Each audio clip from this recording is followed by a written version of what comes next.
দশম শ্রেণীর প্রিয় শিক্ষার্থীবৃন্দ, তোমাদের সকলকে স্বাগত জানাচ্ছি।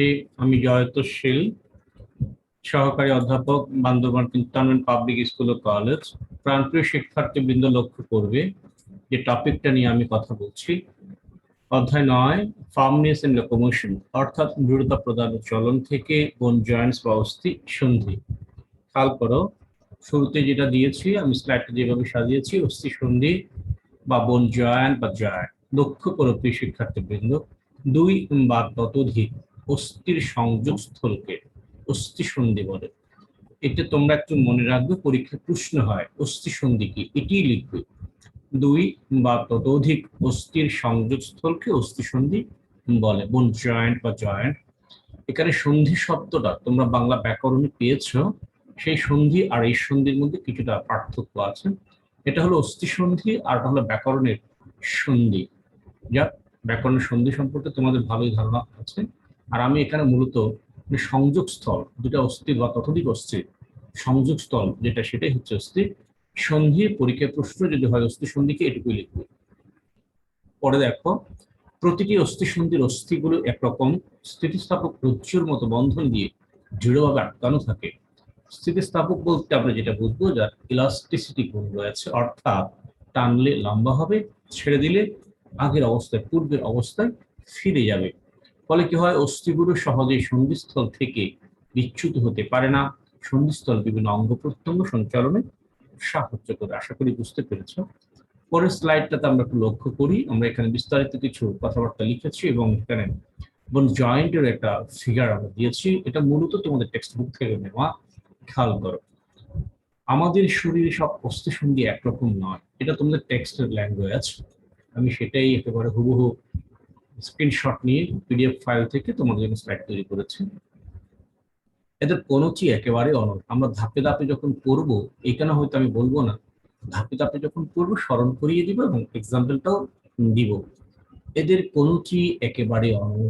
যেমন আন্তঃকশেরুকীয় অস্থি সন্ধি, এটা একটু ব্যাখ্যার দাবি রাখে, তবে এখানে আমি একটু অমত বা দ্বিমত পোষণ করবো। তো টেক্সটে দিয়েছে বলে আমি দিয়েছি, বাট একটু ভিন্ন মত দিয়ে তোমাদের কনসেপ্টটা ক্লিয়ার করে দিব।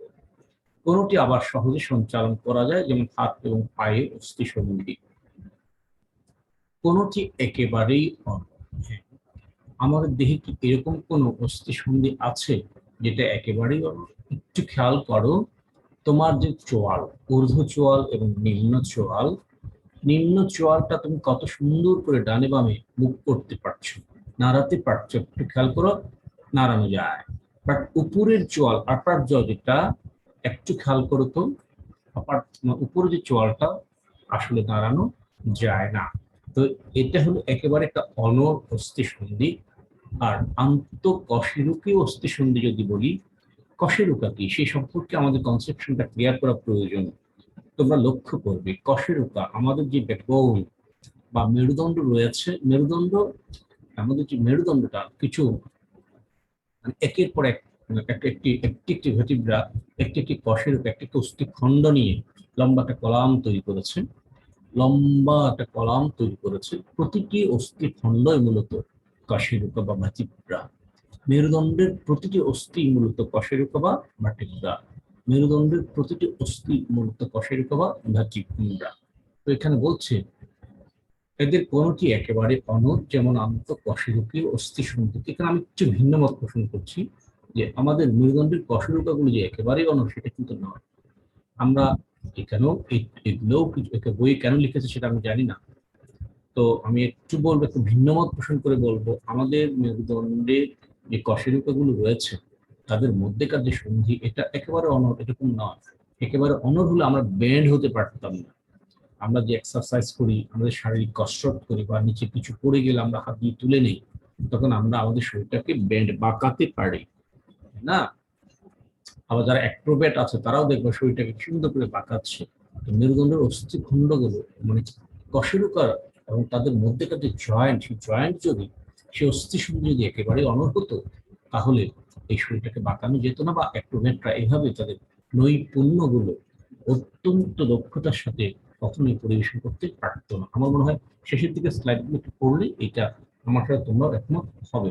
আবার বলছে কোনটি কনুচি আবার সহজেই সঞ্চালন করা যায়, যেমন হাত এবং পায়ের অস্থি সন্ধি।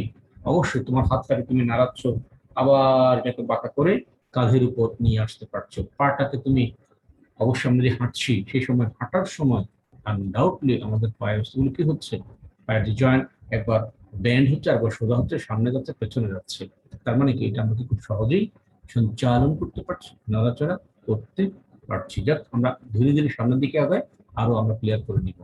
আসো, এখানে মূল যে টপিকটা আমরা আজকে ডিসকাস করব, প্রথমত তোমরা শিখে রাখো অস্থি সন্ধি কি, এরপরে শিখে রাখো সাইনোভিয়াল অস্থি সন্ধি।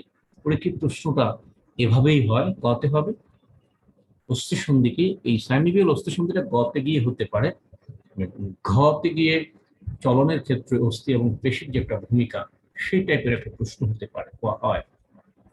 দেখো, একটি অস্থি সন্ধিতে দুটি মাত্র অস্থির বহির্ভাগ, এক একটা হবে না। এটা টেক্সট থেকে স্ক্রিনশট নিয়ে নেওয়াতে ওই জন্য এটা বোঝা সম্ভব হয় না, হাতের লিখে টাইপ করলে আমি এটা দিতাম না। একটি অস্থি সন্ধিতে মানে যখন কোনো একটি অস্থি সন্ধিতে দুটি মাত্র অস্থির বহির্ভাগ এসে মিলিত হয়ে একটি সরল সাইনোভিয়াল অস্থি সন্ধি গঠন করে। একটি অস্থি সন্ধিতে দুটি মাত্র অস্থির বহির্ভাগে, এটা সেন্টেন্সটাতে একটু ঘাপলা আছে, যাই হোক, এই একটা অস্থি, এই একটা অস্থি, দুটি অস্থি, এই জয়েন্টে দুটো অস্থি রয়েছে। এই ধরনের দুটো অস্থির যে জয়েন্ট, মানে কোনো জয়েন্টের দুটো অস্থির বহির্ভাগ এসে মিলিত হয়, তখন সেটা সরল বা সিম্পল সাইনোভিয়াল বোন জয়েন্ট বা সাইনোভিয়াল জয়েন্ট, মানে দুটি। এখানে পরিষ্কার করে দেখতে পাচ্ছ, তোমরা লক্ষ্য করবে, এই যে এটা যদি আমরা পায়ের অস্থির একটা জয়েন্ট, হাঁটুর যে জয়েন্টটা, সেটাকে যদি আমরা কল্পনা করি, তাহলে উপর দিকের অস্থিটাকে আমরা বলবো কি, ফিমার। এটা ধরে নেব আমরা চিবিয়া ফিবুলা, চিবিয়া এবং ফিবুলা একসাথে যে অস্থিখণ্ড গঠন করে, সেটার নাম টিবিও ফিবুলা। এই টিবিও ফিবুলা যদি এটাকে আমরা কল্পনা করি, এটাকে যদি আমরা ফিমারের সাথে কল্পনা করি, তাহলে এখানে দুটি অস্থির বহির্ভাগ এসে মিলিত হয়েছে এবং তারা একটা সন্ধি বা জয়েন্ট গঠন করেছেন। এটাকে আমরা বলবো সিম্পল বা সরল সাইনোভিয়াল বোন জয়েন্ট। সিম্পল বা সরল সাইনোভিয়াল বোন জয়েন্ট। তাহলে খেয়াল করো, সাইনোভিয়াল অস্থি সন্ধি খেয়াল করো, আরেকবার বলছি, একটি অস্থি সন্ধিতে দুটি মাত্র অস্থির বহির্ভাগ এসে মিলিত হলে এবং এই ধরনের বোন জয়েন্টকে আমরা সরল অস্থি সন্ধি বলবো। আর যখন দুইয়ের অধিক, সেরকমও আছে, আমরা একটু পরে দেখবো হয়তো, অস্থি মিলিত হয়, তখন একটি জটিল সাইনোভিয়াল অস্থি সন্ধি বলে। আসলে সাইনোভিয়াল অস্থি সন্ধির অংশগুলো কি কি একটু লক্ষ্য করো। তরুণাস্থিতে আবৃত অস্থি প্রান্ত, এই যে তরুণাস্থি, তরুণাস্থিতে আবৃত অস্থি প্রান্ত, এটি একটি অস্থি, এটি একটি অস্থি। এই অস্থির প্রান্ত ভাগে একটা কার্টিলেজ তরুণাস্থি আছে, এই অস্থির বহির্ভাগেও একটি কার্টিলেজ অর্থাৎ তরুণাস্থি, দুটি তরুণাস্থি দেখো আছে। তাহলে তরুণাস্থিতে আবৃত অস্থিপ্রান্ত, সাইনোভিয়াল রস, এই যে এগুলো হচ্ছে সাইনোভিয়াল সাইনোভিয়াল ফ্লুইড, এই যে এগুলো জলীয় অ্যাকোয়াটিক সাবস্টেন্সেস, তরল পদার্থ, সাইনোভিয়াল ফ্লুইড, এবং অস্থি সন্ধিকে দৃঢ়ভাবে আটকে রাখার জন্য অস্থিবন্ধনী বা লিগামেন্ট। এই যে লিগামেন্টটা কি, তোমরা লিগামেন্ট শব্দটার সাথে পরিচিত, এর আগের ক্লাসে আমি লিগামেন্ট এবং টেন্ডন সম্পর্কে বলেছিলাম। একটু লক্ষ্য করবে, খেয়াল করো, একটি হলো লিগামেন্ট। এই লিগামেন্টের কাজ হলো অস্থিকে অস্থির সাথে জুড়ে রাখা, অর্থাৎ সচরাচর যে কোনো দুই অধিকও হতে পারে, মানে অস্থিকে, এই যে এটা একটা অস্থি, এটা একটা অস্থি, এটা একটা অস্থি, এটা একটা অস্থি, অস্থির সাথে এই অস্থিকে জুড়ে রেখেছে, এটি হলো লিগামেন্ট, এটি হলো লিগামেন্ট, এটি হলো লিগামেন্ট, অস্থিকে অস্থির সাথে জুড়ে রেখেছে, এই যে দিকেও আছে, এটি হলো লিগামেন্ট, অস্থিকে অস্থির সাথে জুড়ে রেখেছে। আর টেন্ডনটা এই লিগামেন্টের তুলনায় একটু ভিন্ন। মানে ধরে নাও, এখানে যে আমরা মাসেল কল্পনা করি, এই মাসেলকে অস্থির সাথে জুড়ে রাখে যে বন্ধনী, সেটাকে বলা হয় টেন্ডন, TENDON, টেন্ডন, টয় একার দন্ত নয় দন্ত ন, টেন্ডন, অথবা টয় একার দন্ত ন ড দন্ত ন, টেন্ডন। তার মানে টেন্ডন হলো পেশি বন্ধনী, লিগামেন্ট হলো অস্থি বন্ধনী।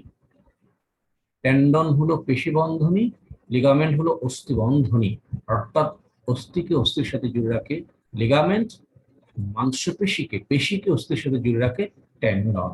আশা করি বুঝতে পেরেছো? তাহলে আমরা এখানে লিগামেন্টের ব্যাপারটা দেখলাম, সাইনোভিয়াল ফ্লুইডের ব্যাপারটা দেখলাম, এবং কার্টিলেজ বা তরুণাস্থি কার্টিলেজ, CARTILAGE। ওকে, ক্লিয়ার।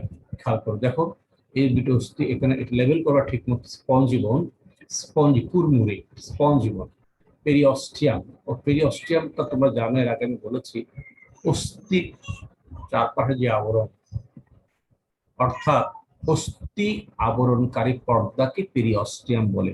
অর্থাৎ অস্থি এক ধরনের পর্দা দ্বারা আবৃত, সেই পর্দার নাম পেরিঅস্টিয়াম। অস্থি যে পর্দা দ্বারা আবৃত তার নাম পেরিঅস্টিয়াম। অস্থির চারপাশে যে আবরণ তার নাম পেরিঅস্টিয়াম। দৃঢ় অস্থি এগুলো হচ্ছে স্পঞ্জি। আবার এটা দেখো শক্ত তুলনামূলক। তন্তুময় ঝিল্লি, তন্তুময় ঝিল্লি ফাইব্রাস মেমব্রেন আঁকে। সাইনোভিয়াল ঝিল্লি, এটা সাইনোভিয়াল ঝিল্লি, এবং সাইনোভিয়াল ক্যাভিটি, সেই ক্যাভিটি আছে সাইনোভিয়াল পেজ, সাইনোভিয়া যুক্ত, এবং এটা হচ্ছে কার্টিলেজ বা তরুণাস্থি, এটা হচ্ছে লিগামেন্ট। টোটালটা মিলে হচ্ছে কি সাইনোভিয়াল সন্ধি বা সাইনোভিয়াল জয়েন্ট বা সাইনোভিয়াল বোন জয়েন্ট। এখানে একটা শব্দ আর্টিকুলার ক্যাপসুল, এটা একটা ব্যাখ্যার দাবি রাখে। ক্যাপসুল মানে আবরণ, আবরণটাকে সেটা আমি বলছি। আর্টিকুলার কথাটা করতে গেছে, আর্টিকুলেশন মানে সংযুক্তি। তুমি তোমার দুটো হাতের আঙ্গুলগুলোকে এই এক আঙ্গুলের ফাঁকে আরেক আঙ্গুল ফাঁক, এক আঙ্গুল মানে দুটো দুটো হাতের আঙ্গুলগুলোকে পরস্পর আঙ্গুলের ফাঁকে দাও, দেখো কেমন এখানে একটা সংযোগ সৃষ্টি হলো। এটা হচ্ছে আর্টিকুলেশন, সংযুক্তি। ক্যাপসুল, এই আর্টিকুলেশন চারপাশে যে আবরণ থাকাতে, এই আবরণ থাকাতে একটা কি হয়েছে, এটা ক্যাপসুল, এটা আবরণ হয়েছে। আবরণ, আমরা যে ঔষধ খাই খেয়াল করো, সেখানে আমরা বলি যে এটা ট্যাবলেট, এটা ক্যাপসুল। ক্যাপসুল কোনো ঔষধ না, মূলত ক্যাপসুলটা হলো আবরক, দুইটা খোলকের মতো অংশ, তার ভিতরে দেখবা ছোট্ট ছোট্ট কিছু গ্র্যানিউলার স্ট্রাকচার থাকে। ক্যাপসুলটা হাতে নিয়ে দুই আঙ্গুলের মাঝখানে রেখে একটু কানের কাছে নিয়ে একটু নাড়াচাড়া করো, দেখো সেখানে ভিতরে একটা রিনিজিনি একটা শব্দ পাবে। ওইখানে যে স্ট্রাকচার গুলো আছে গোল গোল নডিউলার বা গ্র্যানিউলার, ওইগুলো হচ্ছে ঔষধ। এটা টেট্রাসাইক্লিন হতে পারে, অ্যামোক্সিসিলিন হতে পারে, ওইটাই হচ্ছে ম্যাক্সপ্রো হতে পারে, ওইটাই হচ্ছে ঔষধ। বাইরেরটা হচ্ছে আবরক, বাইরেরটাই ক্যাপসুল, বাইরেরটাই ক্যাপসুল। ঠিক এই ব্যাপারটা এরকম। এরপরে আসো, তাহলে আমি আগে পরে শোনাচ্ছি। সাইনোভিয়াল অস্থিসন্ধির অংশগুলো হলো তরুণাস্থিতে আবৃত অস্থিপ্রান্ত, সাইনোভিয়াল রস এবং অস্থিসন্ধিকে দৃঢ়ভাবে আটকে রাখার জন্য অস্থিবন্ধনী বা লিগামেন্ট বেষ্টিত একটি মজবুত আবরণী বা ক্যাপসুল। অস্থিসন্ধিতে সাইনোভিয়াল রস এবং তরুণাস্থি থাকাতে অস্থিতে ঘর্ষণ এবং তৎজনিত ক্ষয় হ্রাস পায় ও অস্থিসন্ধি নড়াচড়া করাতে কম শক্তি ব্যয় হয়। তোমাদের প্রশ্ন থাকতে পারে এই যে তৎজনিত মানে সেই জন্য মানে কোন জন্য? ওই সাইনোভিয়াল রস থাকায় এবং তরুণাস্থি থাকার কারণে। এই তৎজনিত কথাটার অর্থ এখানে তৎজনিত, তৎখণ্ডত।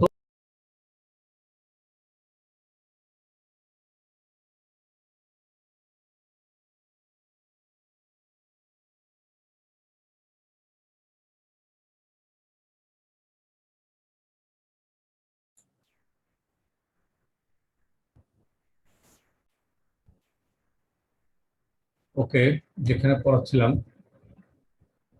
এই তৎজনিত শব্দের অর্থ হলো সেটাই।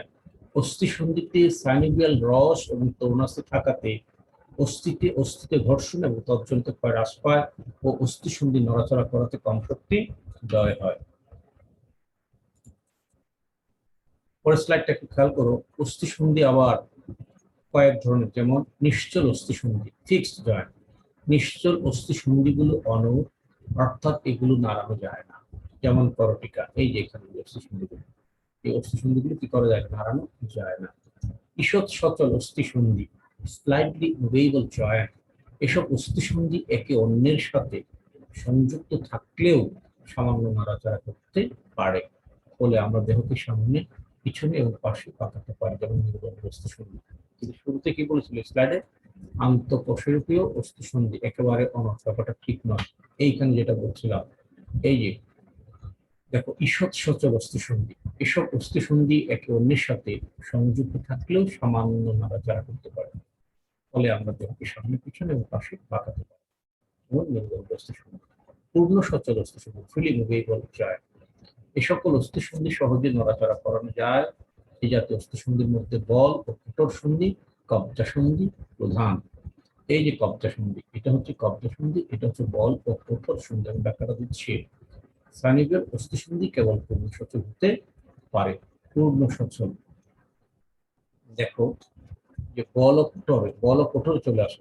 বল ও কঠোর সন্ধিতে সন্ধিস্থলে একটি অস্থির মাথার মতো গোল অংশ, এই যে দেখছো, এই অস্থিটার এই যেটা হিউমেরাস, এই যে হিউমেরাস, ফোরলিং বোন হিউমেরাস, হিউমেরাসের যে মস্তক বা হেড, এটা এই যে সকেটের মতো এখানে বক্ষচক্র, রিজনিস পেক্টোরাল গার্ডল, এই যে এই গর্তের মতো সকেট, এই সকেটে এই মাথাটা ঢুকানো। এই যে এটা হলো বল, এটা সকেট, বল ও সকেট, বল ও কঠোর সন্ধি। আবার কি বলছে দেখো, গোল অংশের কি হয়, অস্থির কঠোরে এমন ভাবে স্থাপিত থাকে, এটা স্থাপিত হবে, এখানে একটা আকার হবে, যেন অস্থির বাঁকানো, পাশে চালনা করা কিংবা সকল দিকে নাড়ানো সম্ভব হয়। এটি এক ধরনের সাইনোভিয়াল অস্থি সন্ধি। উদাহরণ কাঁধ এবং বহু সন্ধি। কবজাতে আসো, কবজা সন্ধি, হিঞ্জ জয়েন্ট। কবজা যেমন দরজার পাল্লাকে কাঠামোর সাথে আটকে রাখে, সেরূপ কবজার মতো সন্ধিকে কবজা সন্ধি বলে। যেমন হাতের কনুই, জানু এবং আঙ্গুলগুলিতে এই ধরনের সন্ধি দেখা যায়। এসব সন্ধি কেবল একদিকে নাড়ানো, তোমার হাতের কনুকে একদিকে নাড়াতে পারবা। দেখো হাতের রেডিও আলনাকে বাঁকিয়ে কাঁধের উপর আনতে পারবা, কিন্তু এটা ঘুরিয়ে পেছন দিকে বাঁকানো যায় না, একদিকে বাঁকানো, যেটা কবজার মতো। দরজা যেমন কবজা থাকে একদিকে খোলা যায়, সেই রকম একে বলে কবজা সন্ধি, হিঞ্জ জয়েন্ট, ঝিনুকের মতো। কবজা যেমন দরজার পাল্লাকে কাঠামোর সাথে আটকে রাখে, সেরূপ কবজার মতো সন্ধিকে কবজা সন্ধি বলে। যেমন হাতের কনুই, জানু মানে নিম এবং আঙ্গুলগুলিতে এই ধরনের সন্ধি দেখা যায়। এসব সন্ধি কেবল একদিকে নাড়ানো যায়, এগুলো সাইনোভিয়াল অস্থি সন্ধির উদাহরণ। এখানে শেষ করবো। শেষ করার আগে একটা হোমওয়ার্ক দিচ্ছি, সাইনোভিয়াল অস্থি সন্ধির বর্ণনা দাও। আশা করি সবাই ভালো আছে, সুস্থ আছে। দেখো এখানে এই কবজা সন্ধিটা আরেকটু বলি। এই যে দেখো, দেখেছো, এই এই এই কবজা সন্ধি, কবজা, এই এটা এটা একদিকেই বাঁকানো যায়, এটাকে বাঁকিয়ে এদিকে আনতে পারবো, বাট এটাকে বাঁকিয়ে পেছন দিকে নেওয়া যাবে না। তো আশা করি বুঝতে পেরেছো। আজকে পর্যন্তই, সবাই ভালো থাকবে, সুস্থ থাকবে। Best of luck, thank you very much.